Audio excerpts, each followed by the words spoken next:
नमस्कार दोस्तों, चलिए जानते हैं आज राजस्थान की सभी बड़ी खबरों को बिना किसी देरी के। लेकिन वीडियो में आगे बढ़ने से पहले इस चैनल को सब्सक्राइब करके अपने जिले का नाम कमेंट जरूर करें।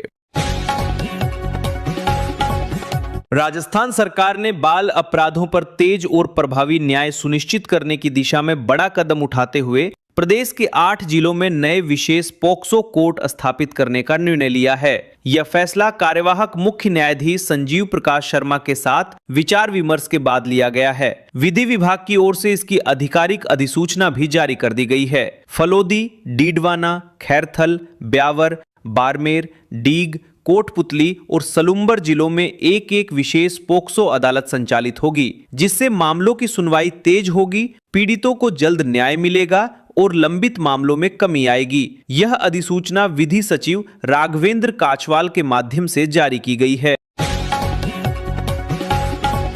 देश भर में पिछले 6 महीनों में स्लीपर कोच बस हादसों में करीब 145 लोगों की मौत के बाद केंद्र सरकार ने यात्रियों की सुरक्षा को लेकर बड़ा और सख्त फैसला लिया है। अब केवल केंद्र सरकार से मान्यता प्राप्त ऑटोमोबाइल कंपनियां ही स्लीपर कोच बसों का निर्माण कर सकेंगी। इसके साथ ही मौजूदा बसों में भी सुरक्षा मानकों को मजबूत करने के लिए नई गाइडलाइंस जारी की गई हैं। केंद्रीय सड़क परिवहन मंत्री नितिन गडकरी ने कहा कि ये कदम लंबी दूरी की यात्रा को सुरक्षित बनाने के लिए जरूरी था। सरकार का उद्देश्य भविष्य में इस तरह की दर्दनाक घटनाओं को रोकना है। राजस्थान में महिला एवं बाल विकास विभाग के लिए महिला सुपरवाइजर के 72 पदों पर भर्ती प्रक्रिया शुरू हो गई है। राजस्थान कर्मचारी चयन बोर्ड ने इसका नोटिफिकेशन जारी कर दिया है। आवेदन 7 जनवरी 2026 से बोर्ड की आधिकारिक वेबसाइट पर शुरू हो चुके हैं। इनमें गैर अनुसूचित क्षेत्र के लिए 57 और अनुसूचित क्षेत्र के लिए 15 पद निर्धारित किए गए हैं। इस भर्ती में केवल महिलाएं ही आवेदन कर सकती हैं। उम्मीदवार का किसी मान्यता प्राप्त विश्वविद्यालय से स्नातक होना अनिवार्य रखा गया है, जिससे विभाग को योग्य महिला कार्मिक मिल सकें। राजस्थान विधानसभा में नेता प्रतिपक्ष टीकाराम जूली ने प्रदेश में बेखौफ बजरी माफिया और पुलिस पर बढ़ते हमलों को लेकर भजनलाल सरकार पर तीखा हमला बोला है। उन्होंने आरोप लगाया कि अवैध खनन सरकार और विधायकों की मिलीभगत से चल रहा है। केकड़ी की घटना का जिक्र करते हुए उन्होंने इसे शर्मनाक बताया और कहा कि प्रदेश में कानून नहीं बल्कि माफिया का राज है। एक एएसआई द्वारा विधायक के फोन का हवाला देना पुलिस पर दबाव का सबूत है। जूली ने अरावली पहाड़ियों को लेकर भी सरकार पर दोहरे चरित्र का आरोप लगाया। जयपुर में 18 कुंडीय हनुमान महायज्ञ और श्री राम कथा के दौरान जगतगुरु रामभद्राचार्य महाराज ने भारत की वैश्विक भूमिका को लेकर बड़ा बयान दिया है। उन्होंने कहा कि जो अमेरिका आज दुनिया में दादागिरी कर रहा है वह आने वाले समय में कमजोर पड़ेगा। 31वीं सदी में हिंदुत्व का वर्चस्व अपने शिखर पर होगा और भारत एक अजेय व विकसित राष्ट्र बनेगा। उन्होंने भारत की सांस्कृतिक, आध्यात्मिक और आर्थिक शक्ति को मजबूत बताया। साथ ही कहा कि आने वाले वर्षों में वैश्विक समीकरण बदलेंगे और भारत विश्व का नेतृत्व करेगा। राजस्थान के झालावाड़ जिले के सरकारी वरिष्ठ माध्यमिक विद्यालय के स्टूडेंट्स द्वारा खोजे गए 4 एस्ट्रॉयड में से एक का नाम स्कूल हादसे में जान गंवाने वाले बच्चों के नाम पर रखा जाएगा। यह फैसला जुलाई 2025 में पिपलोदी गांव के सरकारी स्कूल की बिल्डिंग ढहने से मारे गए 7 मासूम बच्चों की स्मृति में लिया गया है। उस हादसे में 27 छात्र गंभीर रूप से घायल भी हुए थे। वर्ष 2020 से 21 में खोजे गए ये चारों एस्ट्रॉयड अब सूर्य का पूरा चक्कर पूरा कर चुके हैं। इंटरनेशनल लेवल पर पैन स्टार्स के जरिए इन्हें परमानेंट नंबर अलॉट हो चुके हैं, जिससे इनके ऑर्बिट वैज्ञानिक रूप से प्रमाणित हो गए हैं। यह उपलब्धि राजस्थान के स्टूडेंट्स की अंतर्राष्ट्रीय पहचान का प्रतीक बन गई है। बीकानेर में शुक्रवार से अंतर्राष्ट्रीय केमल फेस्टिवल का आगाज पारंपरिक राजस्थानी मांड गायिका अल्लाई जिलाई बाई की मशहूर धुन केसरिया बालम पधारो म्हारे देश के साथ किया गया। उद्घाटन के दौरान लोक संस्कृति और परंपराओं की शानदार झलक देखने को मिली। एक स्थानीय कलाकार ने 22 किलो वजनी और 2025 फीट लंबी ऐतिहासिक पगड़ी धारण कर सबका ध्यान खींचा। इसी पगड़ी को पिछले साल ऊंट उत्सव में 22 मिनट में बांधकर विश्व रिकॉर्ड बनाया गया था। इस बार इसे प्रदर्शनी में रखा गया है। पहले दिन लक्ष्मीनाथ मंदिर से रामपुरिया हवेली तक 4 किलोमीटर लंबी हेरिटेज वॉक निकाली गई। चित्तौड़गढ़ जिले के चर्चित भाजपा नेता और व्यापारी रमेश इनानी हत्याकांड में पुलिस को अहम सफलता मिली है। शूटर उपलब्ध कराने वाले आरोपी संत भजनाराम को पाली जिले के बाली क्षेत्र से गिरफ्तार किया गया है।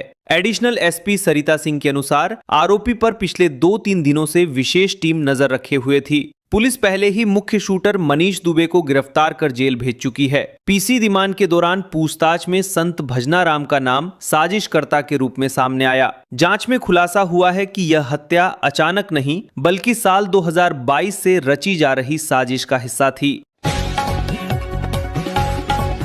राजस्थान एजुकेशन डिपार्टमेंट ने सभी स्कूलों के लिए एक विवादित लेकिन सख्त आदेश जारी किया है। अब टीचर्स और स्टाफ को पढ़ाने के साथ साथ स्कूल परिसर से आवारा कुत्तों को भगाने और पकड़वाने की जिम्मेदारी भी निभानी होगी। सुप्रीम कोर्ट की सख्ती के बाद ये कदम स्टूडेंट्स की सुरक्षा को ध्यान में रखकर उठाया गया है।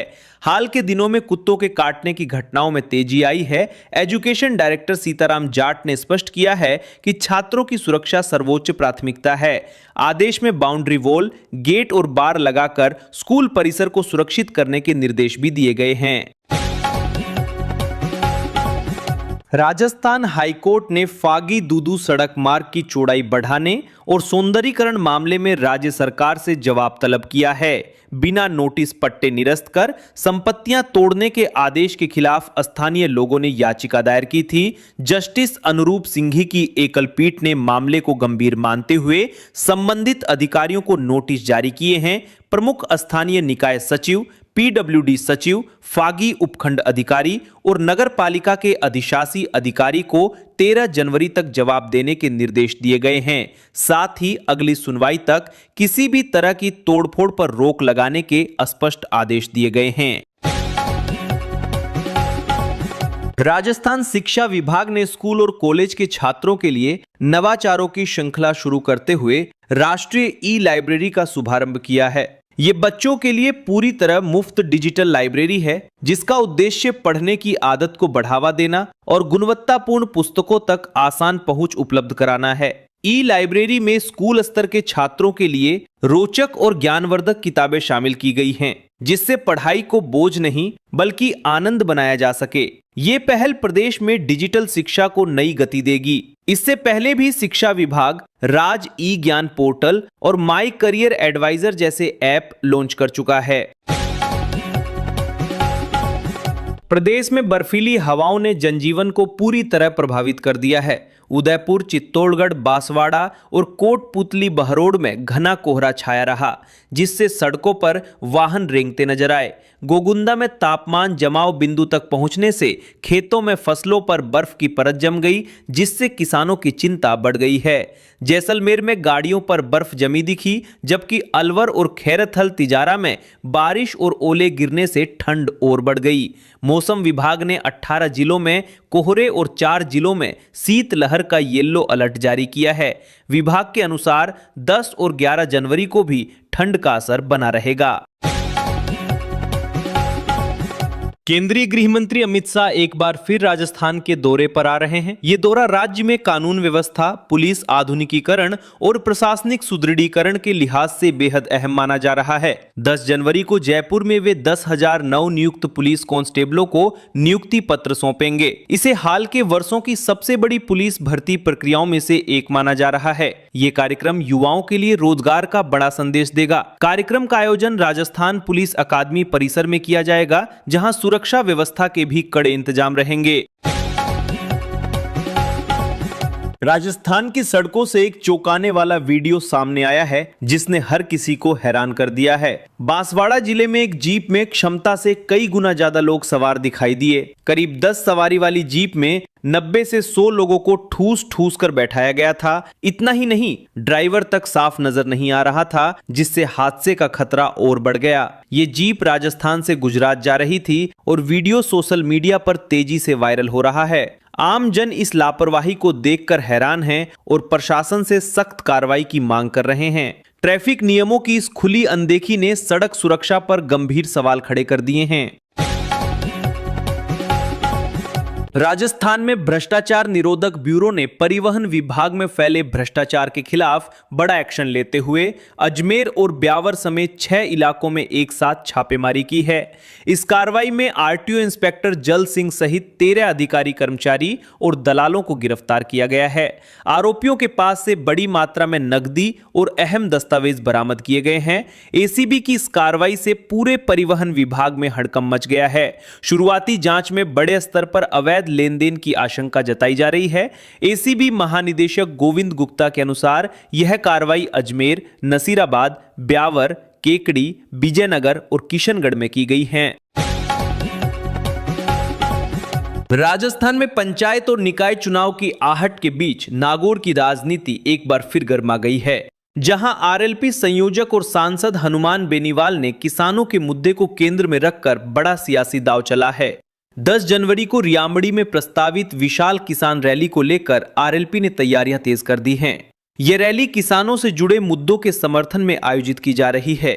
उपखंड मुख्यालय पर 6 सूत्रीय मांगों को लेकर चल रहे धरना प्रदर्शन के समर्थन में यह जनसभा रखी गई है।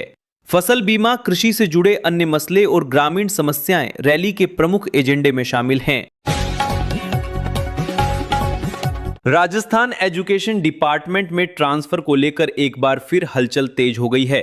सितंबर 2025 में जारी 4527 प्रिंसिपलों की ट्रांसफर लिस्ट के बाद से ही विभाग विवादों में घिरा रहा है। 7 जनवरी को राजस्थान हाईकोर्ट ने भी ट्रांसफर पॉलिसी पर सवाल उठाते हुए विभाग से जवाब मांगा था। इसके ठीक एक दिन बाद गुरुवार 8 जनवरी को 177 अधिकारियों की नई ट्रांसफर लिस्ट जारी कर दी गई। इस सूची में 167 वाइस प्रिंसिपल और 10 डिस्ट्रिक्ट एजुकेशन ऑफिसर शामिल हैं। Secondary education director Sitaram Jat ने यह लिस्ट जारी की है। दिल्ली के राजनीतिक गलियारों में चर्चाएं तेज हैं कि कांग्रेस पार्टी सचिन पायलट को राजस्थान कांग्रेस का प्रदेश अध्यक्ष बना सकती है। साथ ही 2028 में होने वाले राजस्थान विधानसभा चुनाव के लिए उन्हें मुख्यमंत्री चेहरा भी घोषित किया जा सकता है। इन अटकलों को तब और हवा मिली जब हाल ही में दिल्ली में राहुल गांधी और सचिन पायलट की गुप्त मुलाकात हुई। बताया जा रहा है कि पायलट ने राहुल गांधी से दिल्ली की राजनीति से हटकर राजस्थान लौटने की इच्छा जताई है। सूत्रों के अनुसार पायलट ने अपने गृह प्रदेश में बड़ी जिम्मेदारी सौंपने की बात कही है। हालांकि इस पूरे मामले पर कांग्रेस नेतृत्व की ओर से अभी तक कोई आधिकारिक फैसला नहीं लिया गया है, लेकिन राजनीतिक हलकों में हलचल तेज मानी जा रही है।